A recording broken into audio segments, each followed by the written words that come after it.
it's Melon May, or is it no Melon May? Keep watching to see part 1 of my possible explant journey.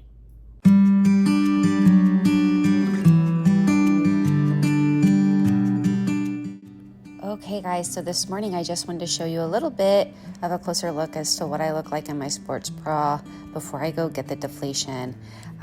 If you are wondering why I decided to do this, I will link the video in the description box so that you can understand what my thought process is behind going with the deflation first. Okay guys, so I just had my implants deflated and I cannot believe how strange I look. I'm gonna put my before and after pictures. I took these pictures in the bathroom before and then immediately after the deflation. You can obviously pause, screenshot, and blow these up so you can get a better look. Also, if you guys have any questions about anything I didn't answer in this video, please comment in the comment section below, like, subscribe, all those things. They look so weird. I can't obviously show you my boobs, but they look really weird right now. I ended up buying this ultrasound machine that's supposed to help just like pull the skin tighter. I feel lighter, like I feel like, I don't know, it's just so weird to see myself so flat chested. I wished I would have weighed myself this morning so I could have figured out how much they weighed.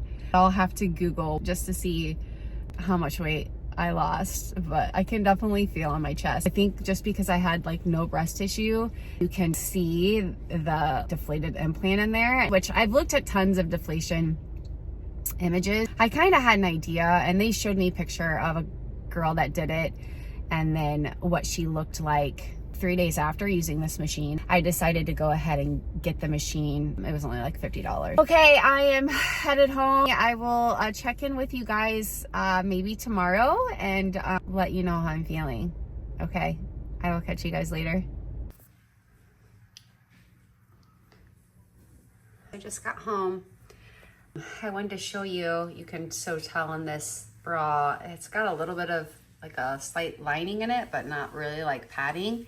And I just wanted to kind of let you see exactly sort of what it's looking like. So you can see how the implant looks really funky in there, and that I really have no breast tissue and dented, and you can feel the implant. I will update you guys in the next couple days so that you can kind of see what I'm looking like. But as you could tell, quite different from this morning. I have nothing. It's so weird. I can tell you that I did kind of maybe tear up a little bit on the way home. I heard a couple songs in the shallow and I kind of started to cry a little bit.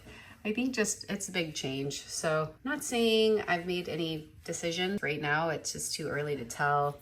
I'm going to use the ultrasound tool. She said I will see a noticeable change in like 3 days, but I will be checking in with you soon. Regardless though, I'm just happy to have that first step done. I definitely don't think I could have hidden this from you guys, so I think I made the right decision to share and video. All right, I'll see you soon.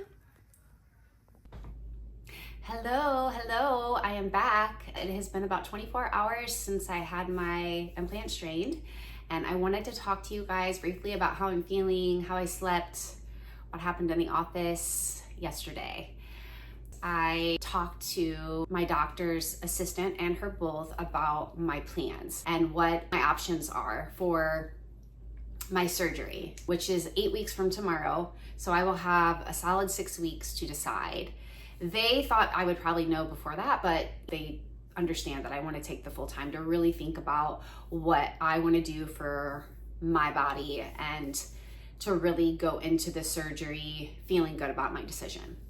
My options are to just get the implants removed and have a capsulectomy, which is just what the implant sits in. They will remove all of that, but I don't think they remove the capsule if you are doing a replacement, which is my second option. I can remove and replace, and she said with me opting to choose a smaller implant, I will have a little bit of a decrease in the pocket size since I'm draining before. So your pocket will actually start to shrink a little bit, which is going to be a benefit for me if I feel like maybe I could go either way with having a lift or not having a lift. Because if I don't have to have a lift, I don't really care about having super big perky boobs. So if they lay a little lower, it's really not a huge deal for me. But if it's obvious that I need one and I'm gonna have a lot of extra skin, then I probably will choose to do that if I go that route, which is my third option. My third option is to lift, remove, and replace. And then I have just a lift, so they can just remove and lift. And my fourth or fifth option, however many that's been, is to lift and do a fat transfer. That seems like a good option for me. They harvest that fat and then they put that into your breast to give them a nice form, which she loves that option. She said that's her favorite option.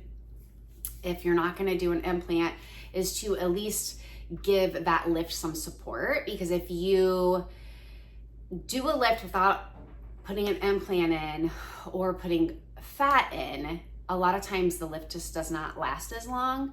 She said 10 to 15, which I feel like, well, I mean, I'm gonna be 60 years old at that point. Am I really gonna care if my boobs are a little saggy? I don't think that I will. I honestly don't, but maybe I will. I mean, I see a lot of 6-year-olds now that look fantastic, so maybe I will, but maybe at that point I won't care. I can just go back in and have another lift. So yeah, I have a lot to think about. The only thing that I do not like about the fat transfer is the liposuction. She told me that I would probably need to gain about 15 to 25 pounds in order to harvest a decent amount of fat. And I just don't think that I can do that in a healthy way in 8 weeks. And she said she would need to see me before to see if I even got enough. And I definitely don't want to be eating food that is going to make me gain weight super quick and be unhealthy going into a major surgery. I just personally, for me, I want to go in feeling really like I'm at my healthiest point.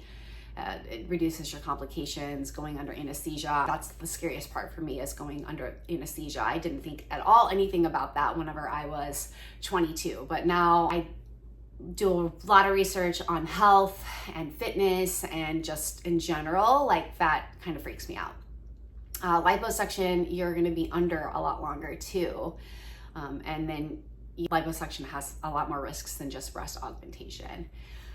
So as much as I would like to have a fat transfer and just have my own tissue in my breast, I just don't think that probably is an option.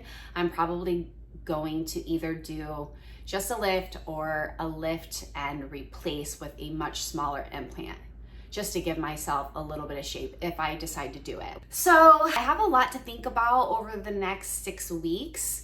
I am going to be going on a family vacation where I'm going to be in a bathing suit. And it's this time of year where I'm wearing tighter clothes and clothes that I feel like if you're gonna have no boobs and you can get through it. In the wintertime, I wear bulkier clothes. The summertime is going to be a good test for me personally. So I just thought I'd show you guys so you can see me in it. I'm wearing a t-shirt today. I didn't want to wear anything super tight. When you wear something tight, you can really see the indentations like I showed you guys yesterday when I got home. And I did stick like an extra pad in there, so it's a little bit better. I did try on a couple shirts because I have no idea what I'm gonna wear now to Nashville. I had my whole outfit planned out and now it's like, I don't think that's gonna work because it's just gonna be too tight. And in my mind, even though I knew that I was doing this, I was thinking, oh, I'll have like, you know, cute little boobs, but no, they're not gonna look good by Saturday. Last night was weird to sleep because I'm so used to having something to rest my arm on. I'm typically a side sleeper or a stomach sleeper. I kind of go back and forth. I'm kind of all over the place when I sleep. In case any of you are curious about what my husband thinks, he was, I think, a little bit shocked when I got home. I did send him pictures, the pictures that I'm posting in this video so you guys could see the immediate before and after. And he said it was just different in person. When we met, I was a little heavier. I was probably 15 pounds heavier.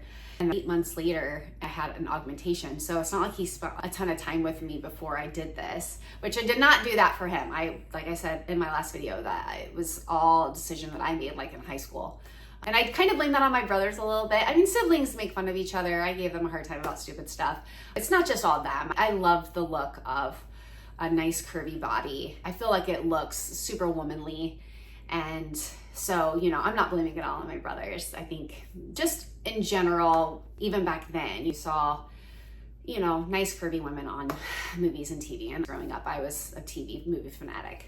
I hope that kind of gave you an idea as to what's going on in my mind, how it went overall. I'm feeling really good. I have no pain. It was painless yesterday for me personally. They gave me a little numbing shot and I just felt a little tiny little burn with that. And then I have no pain today. I will, I'm sure, be updating you. I'm gonna have a playlist or something to go along with this because though I know this will bring a lot of people to my channel that have no interest at all in a raw vegan lifestyle, and they just came to see the whole Deflategate.